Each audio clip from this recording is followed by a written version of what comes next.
Most people at their job do want to do a good job. They just are frustrated with the boss they work for or the processes they're in. And so if we start to empower people, it will be more fun for you at work. If you actually got stuff done, if it didn't take an act of Congress to make a decision, if it wasn't so frustrated with it, if you could have the freedom to speak up because you're going to do things, people would like that. That would make work more fun. We have to teach them what it looks like to live in a world of accountability so that they want to do it.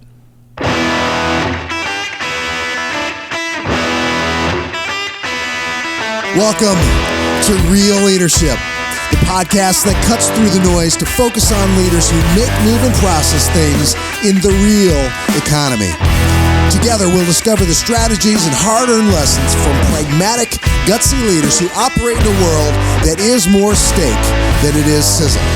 Right here, we dive into their stories, challenges, and triumphs to go beneath the surface to the very heart of leadership in the real economy.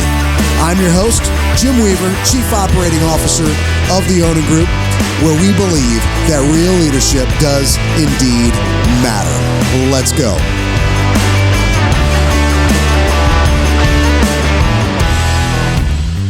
Understanding your labor market is crucial for successful recruitment. Onan Staffing's Recruitment Strategy Guide provides insights specific to your geographic location and the positions you're hiring for. Our Recruitment Strategy Guide delivers a clear snapshot of your labor market and actionable intel to tackle market-specific challenges. With Onan's expertise, we help you navigate and win in your competitive landscape. Empower your recruiting process with the insights you need. Learn more about Onan's Recruitment Strategy Guide at onanstaffing.com/strategy. Today, I'm talking with Robert Hunt from Frisco, Texas. Robert is a little different kind of guest. He's an executive coach and a developer of leaders, and he's also the co-author of a great book called Nobody Cares Until You Do. The book is a call to live beyond blame, excuses, and doubts that hold us back. The book provides a path from victimhood to victory and really has practical advice that speaks to the readers regardless of where they're at on their journey up accountability mountain, as Robert calls it. Robert's professional roots are in sales and marketing. His passion for leadership and nurturing others led him to found the Renaissance Executive Forums in Dallas-Fort Worth in 2013. REF is a CEO peer group that meets monthly to facilitate personal and professional growth. Robert also provides executive coaching and leadership development sessions. Welcome, Robert. Thank you. How you doing today? That sounded like I just graduated high school with my squeaky voice there. I'm doing awesome. Well, you're excited, so that's good. I am excited. I am too. Hey, I finished up your book last weekend. Awesome. It was a great read. But writing a book is a serious undertaking. Oh, man. So what compelled you to write this book? Why write this book?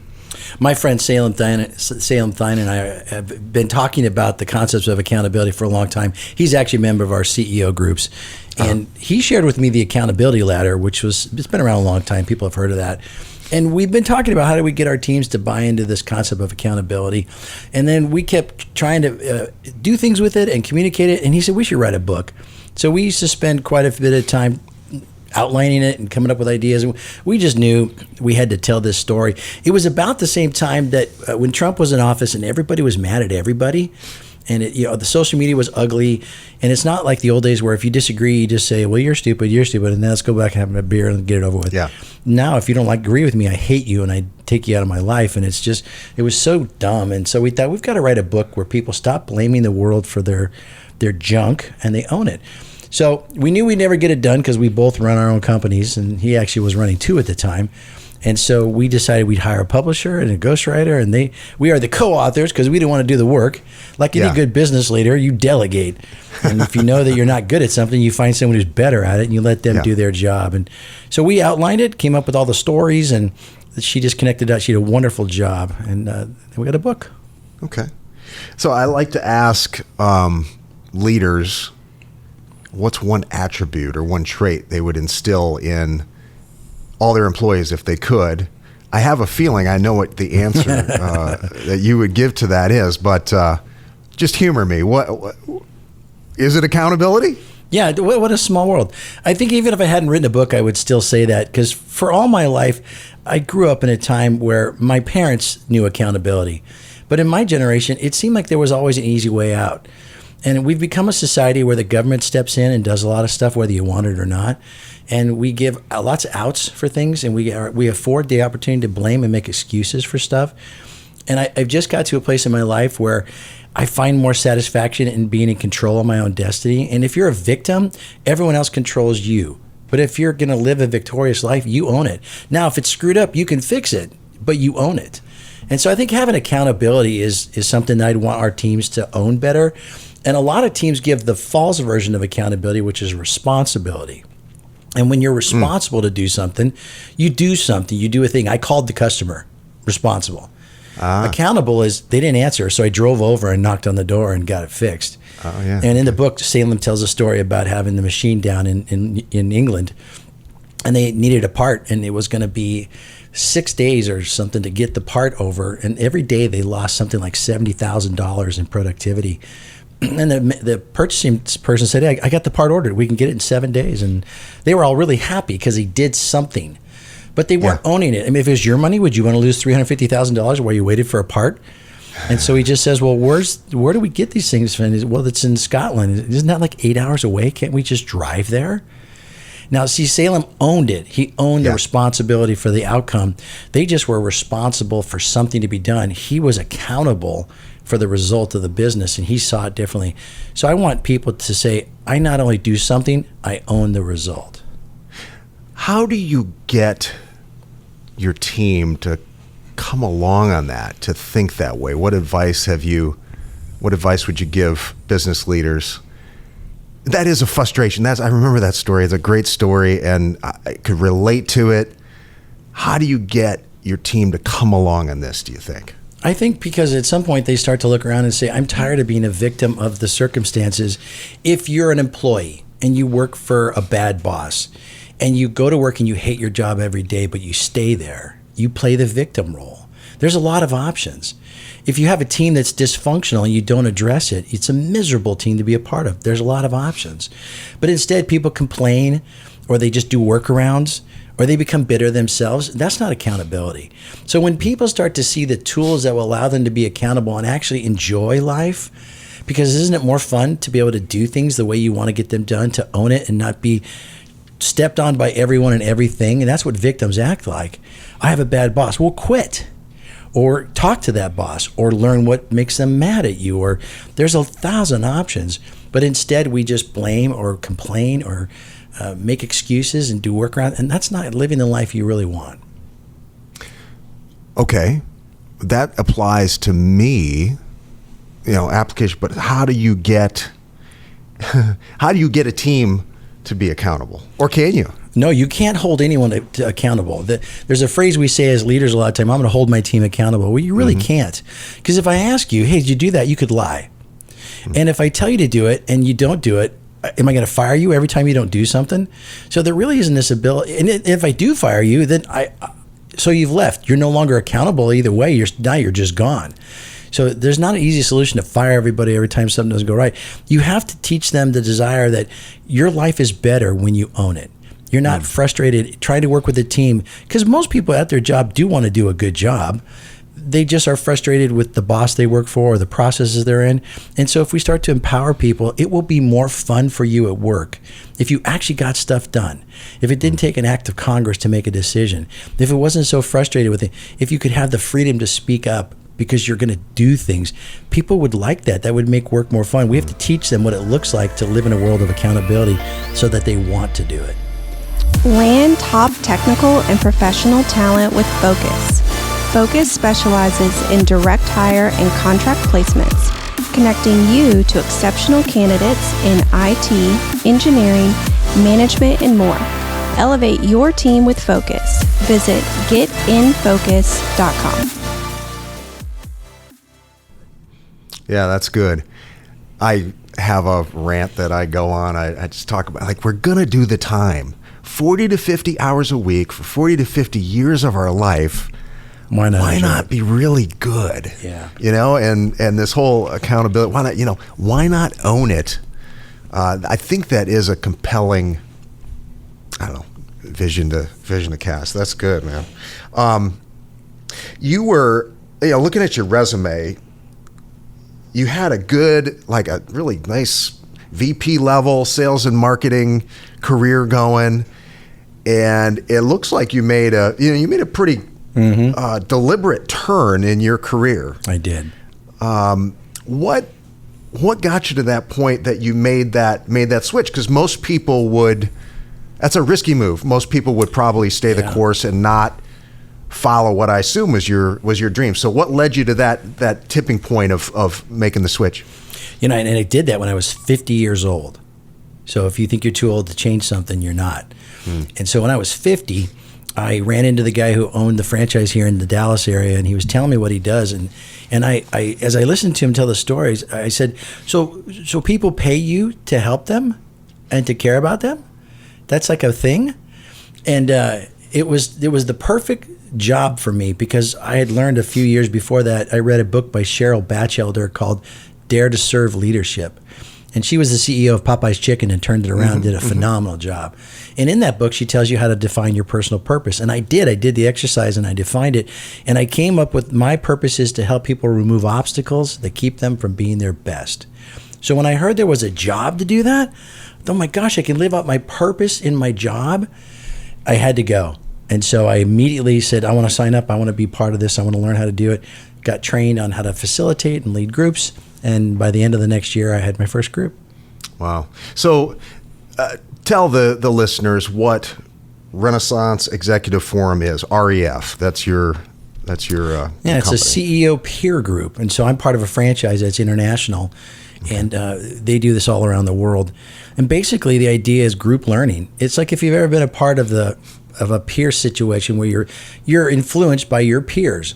And so if you have a board, that's peers. You bring in people, if you have a board, you bring in people who are hopefully smarter than you and have success and succeed in doing things. And they can add to your knowledge and wisdom. They can challenge you and redirect you and encourage and help you. That's what a board does. But your buddies can be an influence on you, but not always in a good way. Mm-hmm. When you think about how many dumb decisions you made with your friends growing up in life and all that, you want to surround yourself with people who have character, people who will help you be the best version of yourself. So my job is to find leaders who are passionate about what they do, and that they will be willing to come together and be radically transparent and open with one another, so that we can say, I don't know what I'm doing. I'm frustrated with this. I have a problem. And then because you're sharing that, then the group can then give you their experiences of what they've done, and they can sharpen you by sharing what they've gone through. We don't give each other the opinion. We share our experiences, because experiences are never wrong. Opinions are often wrong. Right. And the beauty of group learning is that we just ask you enough questions and share our experiences, and you self-discover what you want to do, and then you own it. And so it's a pretty cool process. It's all private. It's the same people every month coming together, challenging each other, learning from each other. Sometimes we need to kick you in the pants, and sometimes you need a hug. But the CEOs carry a tremendous burden that no one else really understands. They go to bed and wake up with these things in their head that they're already feeling, and everyone else just has a job. The final decision maker is haunted by stuff that no one will ever understand unless they have that same responsibility. It's a lonely spot. Yeah. It can be. It is. I mean, and when we come together, and not everyone's dealing with the same problem, but I'd rather learn from your problem than have to learn from my problem. Yeah. You also do executive coaching. So you have the combination of these CEO groups and executive coaching that you're doing. So what are the biggest challenges you see executive leadership wrestling with over the last couple of years here? Well, one of the reasons I do coaching is because everybody should have a coach. A coach is that person who you can talk to privately about stuff and really be vulnerable and transparent in a much deeper way than you can in the groups. But the things that I've seen people go through in the last 3 years have been just so tough. We survived COVID, which was just weird. And then we tooled up and survived 21, which was just like the government gave a lot of money so you could spend stuff, but you didn't know what you could do. And then you had money, but you couldn't buy anything because there was inventory shortage. Working. Yeah. And then 22 came along, and we got through the crunch with employees and with supplies, but it was still resettling into what prices are what and how can we go to market with it and what things are left. 23, man, everyone's exhausted. If I had to use one word to describe it, they're just exhausted and burned out. And I think that's the problem we're facing now is you don't even recognize how tired you are. But we make decisions in exhausted mode all the time. Another topic I'm real passionate about is margin, where you create room in your life to avoid overload. But I think we've run on overload for so many years, we don't even know that we're in overload anymore. So then when it gets really, really bad, like is what we've gone through and where we are today, you're in dangerous decision-making mode. You're fatigued, you're exhausted. In some cases, you're mentally hurt. And yet you show up at work and you're supposed to make these great decisions every day. I mean, it's just tough. We've been partnering with a company called the Identity Fund that provides counseling services because we need support. We need real help from professionals. And my clients are using their services and they're getting help and they're sitting and having real professional discussions because it's a beatdown and we need someone who's going to care for us and encourage us to be our best when we're just tired. Yeah. You mentioned that you had brought up this idea of margin, and that was something you had changed your mind on in recent years. So expand on that a little bit. I think that's an interesting idea, and I think it's something that we can overlook in our go lifestyle. Yeah, margin set me on the journey that led me to write Nobody Cares. Because I too, like most people, have just got used to living in overload. And one of my overloads was my finances. And the book Margin puts this awareness of 4 buckets: time, finances, health, and emotions. And in those 4 buckets, you don't really know how much things are overloaded until you usually go past it. So I can look at my calendar and I can say, I have no time. Look at my calendar, it's ridiculous. And you say, let's go to lunch. Yeah, November 15th, give me a call. And we live like this, and that's normal. Yeah. But then after a while, because it's always so full, we get used to it, and then we have these spikes that go over it, and we run in a deficit, and we're making really bad choices. And I had allowed myself to get into really serious debt. The book talks about that. Yes. And it affected my decision-making process on how I run my business. I was deathly a fear of losing clients. So I wouldn't say something to someone on fear that maybe I'd lose them because I'd offend them or challenge them and they'd get mad and leave. So I would pull my punches in cases, and I'd take sometimes jobs in client situations that weren't great, but I wanted the money because I was living in a deficit mindset. And so all these things, they pour into each other. We need to create a life that has some room for the unexpected to happen because it always happens. And I can never measure my emotion. I can measure my time. I can measure my money. I can cheat my money. I can get more debt and go over the load.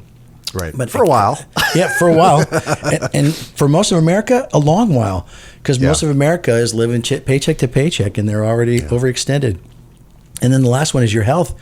You think, no big deal. I'll just get 3 hours of sleep tonight. I'll get 5 hours. And after a couple of days, you're just so tired, but you don't even notice it anymore because you just show up and do the work. But you're living on it's the same thing as being drunk. The effect on your brain, you might as well drink and go to work. And some people do, I think, but there's nothing, you would never do that. That's just foolishness. But you get lack of sleep, you carry a lot of stress, you're not healthy, you overdose on alcohol or smoking or television or whatever feeds your brain and helps you to unplug at the end of the night. But you're exhausted. So then the emotional bucket is getting smaller and smaller. There's no room. And then anything that happens at all, you just lose it. Yeah. So I think we need to be proactive in creating a world of margin in our lives. Yeah.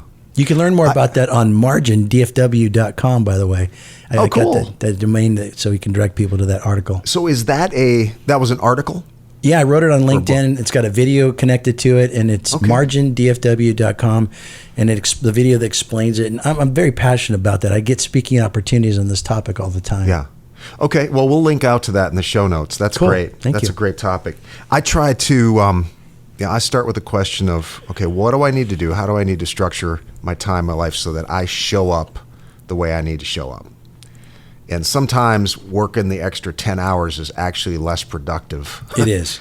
You know, it is. And he actually talks about in the book that as you go up in productivity, stress increases. And there's this magical point where A and B hit where you are the most productive with the most stress, and that's a great place to stop. But we just keep going. And at that point where our productivity goes down and we're still adding stress. So you're beating yourself up for less productivity. What you should do is stop and go play with your kids, or go read a book, or go to the gym, or do anything that feeds your soul, and you can start over again and be fresh the next day. But instead, you work long hours, you come home, put the kids to bed, go back to the computer and try and somehow crank out good work at 10 o'clock at night after a stressful day and 2 bourbons. Come on. Yeah. That is a picture that I'm sure resonates with folks. In your book, you talk about satisfaction and happiness kind of as the pinnacle of what you're trying to achieve with your life and what you're doing, and there are a lot of accomplished leaders and entrepreneurs that are not happy and not satisfied.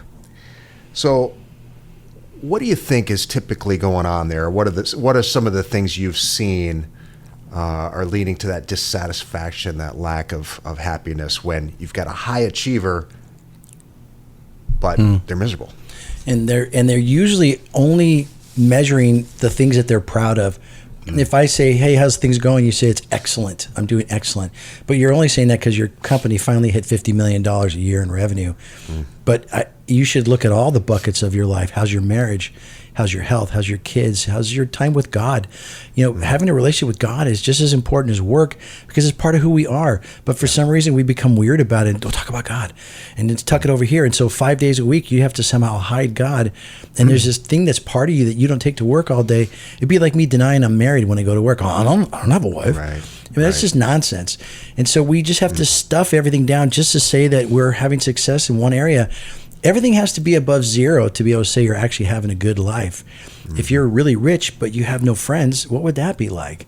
Right. So I think as we look at people and how they can find satisfaction, we're not saying that if you follow the principles of accountability, you're going to have ultimate joy.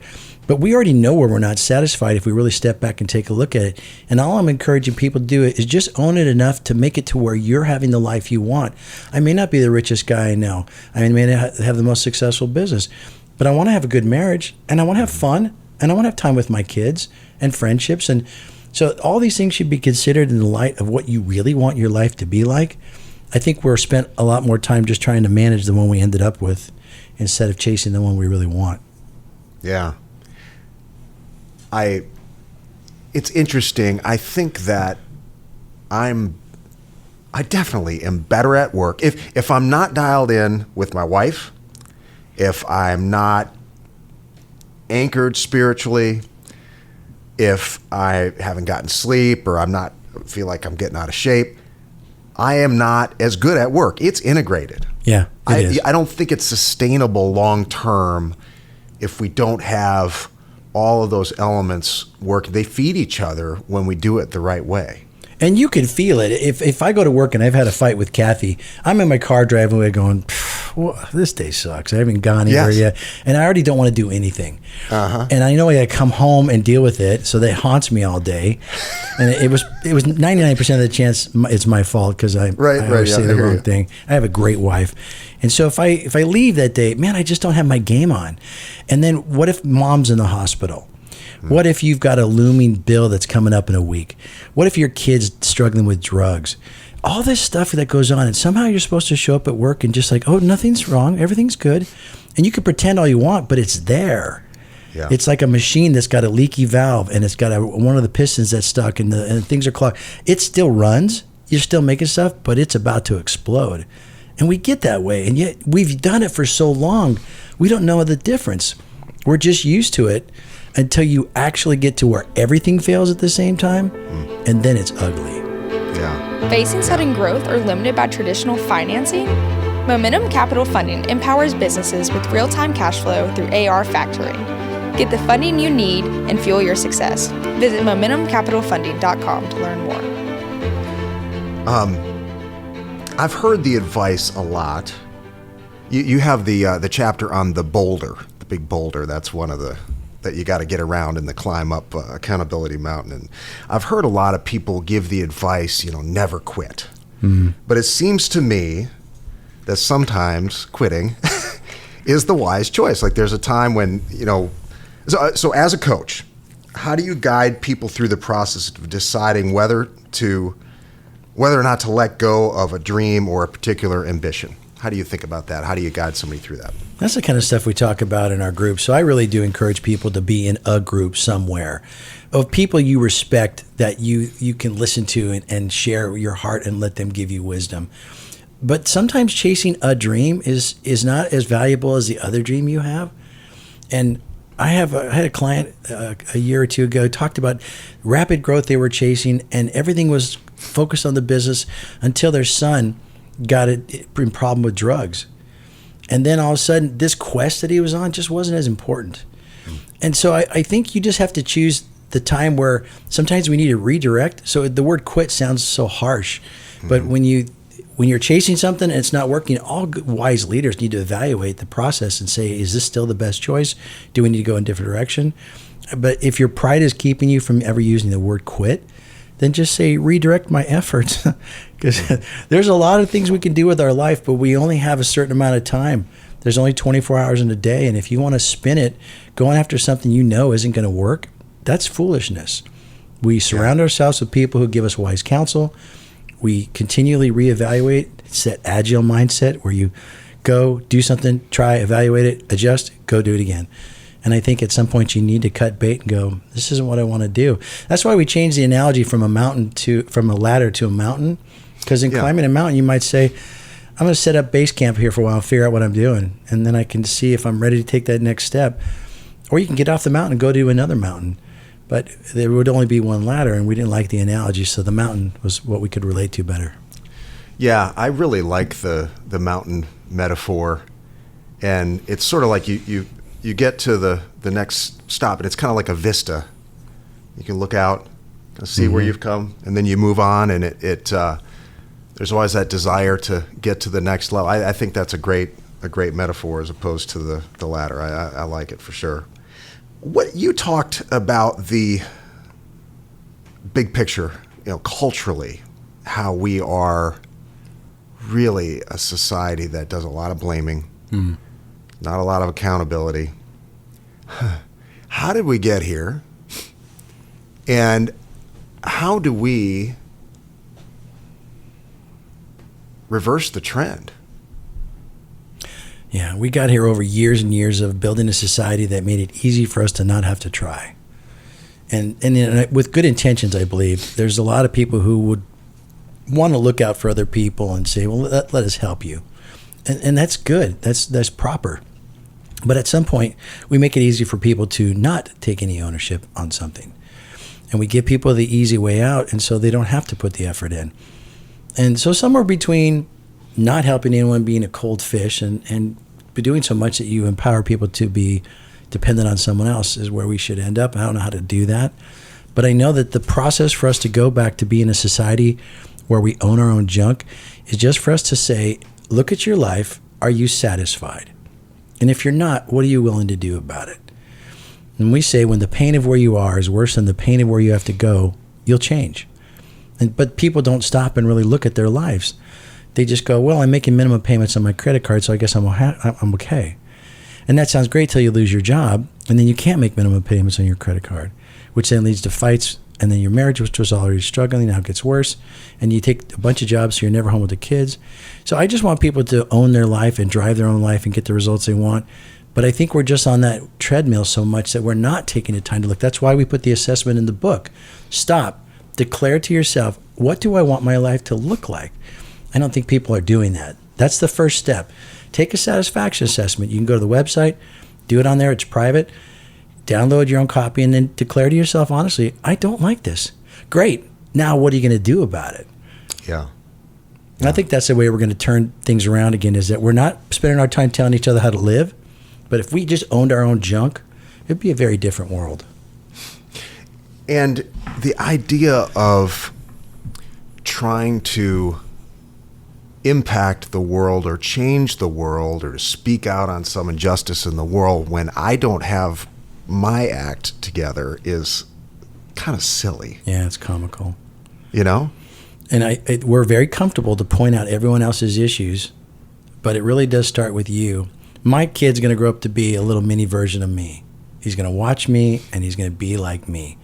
So if I don't own it, if I don't follow it and live it out, I'm going to get what I'm going to get.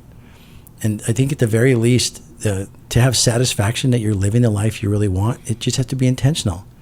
It isn't that hard. We've just become lazy. We'll just take whatever's in front of us, and then we'll bitch and moan about it. Mm-hmm. And that's just worse.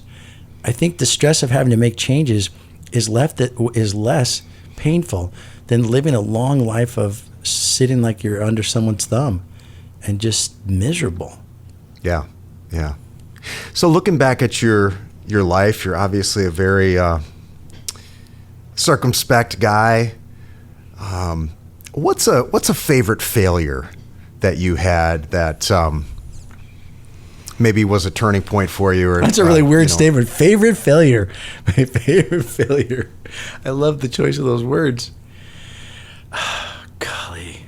Something that maybe sent you in another direction, taught you a great lesson.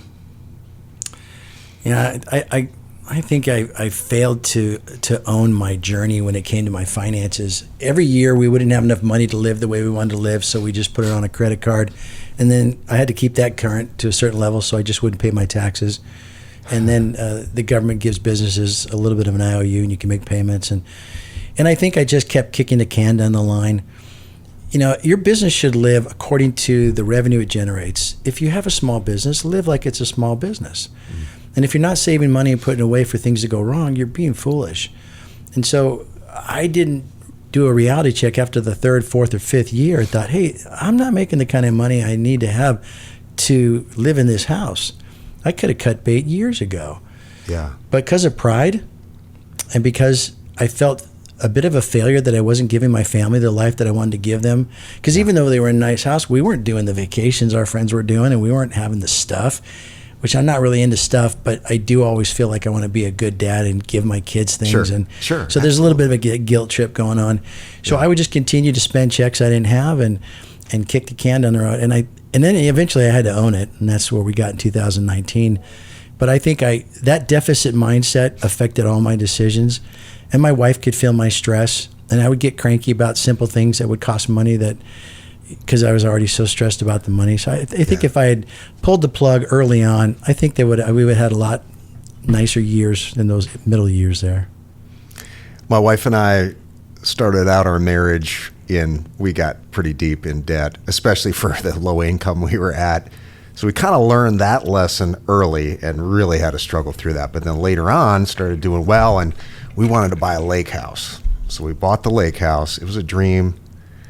And we bought one within our means, which meant it was kind of an old crappy lake house.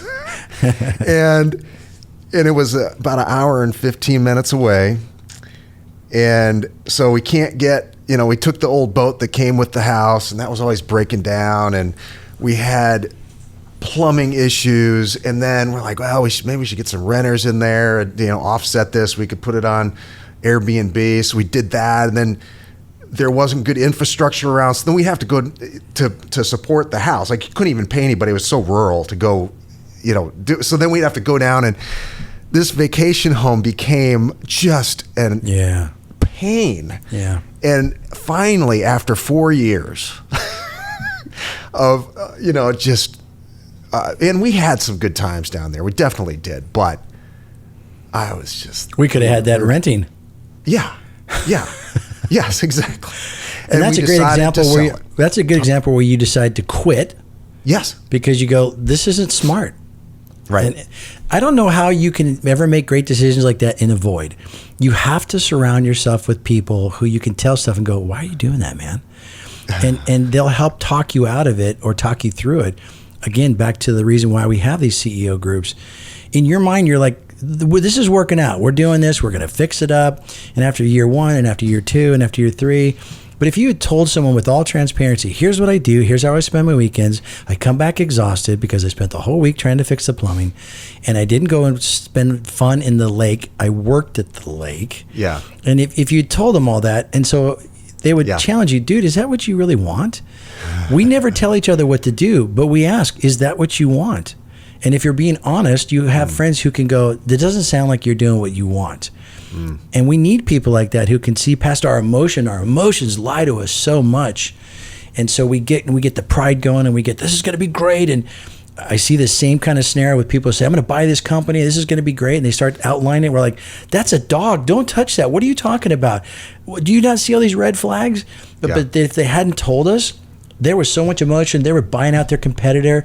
They're going to have a bigger name than they were before. This is going to put them in 2 states.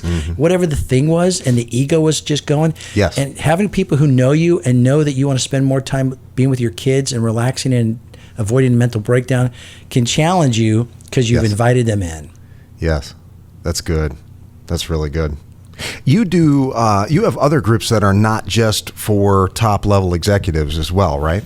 Yeah, I have a group for the trusted advisors, and Thomas is in that group with us. Yes, he's awesome. He's our BDM or our area BDM down in DFW. Yeah, he's a great guy. And we have another group we just started for HR leaders that we just started last month, and that's unique. I have always avoided vertical groups because I'm a marketing guy, so I'll just do a marketing group. But the problem with that is that these people tend to be where their boss won't let them go. And so I want to have as much impact and change in people's lives as I can. So I start at the top because you can let yourself go. And if you work for someone else, they can say, no, you can't take time. Oh, we got a problem here. Don't go to that. And so I've always hesitated with it. But for some reason, in the last year, I've just been seeing the HR people in my world have such a beat down right now. Can you imagine being an HR manager and going through COVID? Yeah. And then going through all the ramifications that came after. I mean, we thought diversity and inclusion was tough and all the things they've had to go through, but they're just beat up. And I just felt like I need to run a group for HR people. Yeah, so we started it last month, had 8 people at the first meeting, which is unheard of, and 4 people waiting to get into the group. They'll join us next month. And so I don't know where this will go, but I just feel like I have a skill and I have a passion, and I'm going to do whatever God brings my way. Yeah. Well, I can attest having a coach. I'm not part of a group like that, but I can see the value. And well, actually, this is kind of my group, the podcast. I'm trying to develop those relationships through this. That's one of my objectives with doing this. But I have a coach, and I agree. It's really nice to have somebody who you can. We have to wear a mask at work. We just have to. Yeah. And there are just some things I can't tell the partners here that I'm experiencing, and there's things I can't tell the folks that report to me here, but I can talk to my coach about it. And same thing with these mastermind groups or the peer groups. I definitely see huge value in that. So it's great you're doing it. And I know you said mask, but I think you're a genuine enough guy just from the time we spent together. I don't think you need to wear a mask. I think that we do need to do some things so our employees don't freak out because they're not allowed to know everything. Right. But I think, because like if I'm selling the company or what someone makes for a living versus what they make, there's some things that are common sense. But at the end of the day, the more transparent we are, the more we build trust with our employees because they know more than you think they know. And if we wear a mask, they usually see through it, and then they wonder, what else is he lying to me about? Yeah. I just did a session on how to build trust with a company in Ennis yesterday, and we spent the whole morning talking about transparency because when you think you're putting on a good face and they see past it, they don't trust you anymore. And so it's okay to say, I can't really talk about the details, but I want to let you guys know I'm really sad today. And that's being real. I don't have to go into the fact that Susie gave notice she's leaving and we're going to have to find a new sales manager. It comes down to they see something's going on. And by you being real, you're encouraging them to be real. And when they're real, they can get help. And we don't have a bunch of people walking around with a big giant bag of crap over their shoulder. But we actually allow them to dump it out once in a while and get encouragement and help from the people they spend 8 to 10 hours a day with. I think that is a cool environment to work at. That's a great place to land. Thanks, Robert. Man, that was my wonderful. pleasure. Thank you. Okay, so before we go, We're going to put things in the show notes, but would you let folks know how to get your book, how to find out about your REF groups, and anything else you want to put out there? So where can people find you? Thank you. We have a website called nobodycaresbook.com, and I prefer people buy it from me because I make more money. Yeah. So let's be honest. But it also it also comes with a bookmark and a sticker, so I know that's a big selling point. Yeah. We want people to read the book the right way, and after we wrote it, we found that there were some things that we didn't emphasize, like you must take the satisfaction assessment. If you don't, the rest of the book misses some of the punch. So we put that in there. So nobodycaresbook.com, and it's a community we're trying to build where people come in and tell their stories. And some of your employees have actually contributed to our website by telling their stories on our website. And we want to encourage other people to feel emboldened by seeing other people who are walking this journey and be encouraged to be accountable. So that's the book. We're on all kinds of social media things, LinkedIn and Facebook and all that good stuff. I'm on LinkedIn, and my business is REF Dallas, like Renaissance Executive Forums Dallas.com. And you can find us there and learn about our CEO groups. Very good. Thank you. All right, Robert. Thank you so much. This was fun. Likewise. Yeah, I enjoyed it too. Okay, until next time, keep it real. Thank you for listening. This podcast was powered by Onin, a family of staffing companies providing real staffing solutions to manufacturing, logistics, and food processing companies across the United States of America. To get in touch or learn more about partnering with an Onin Group company, visit us at www.oningroup.com. Thanks for tuning in. Until next time.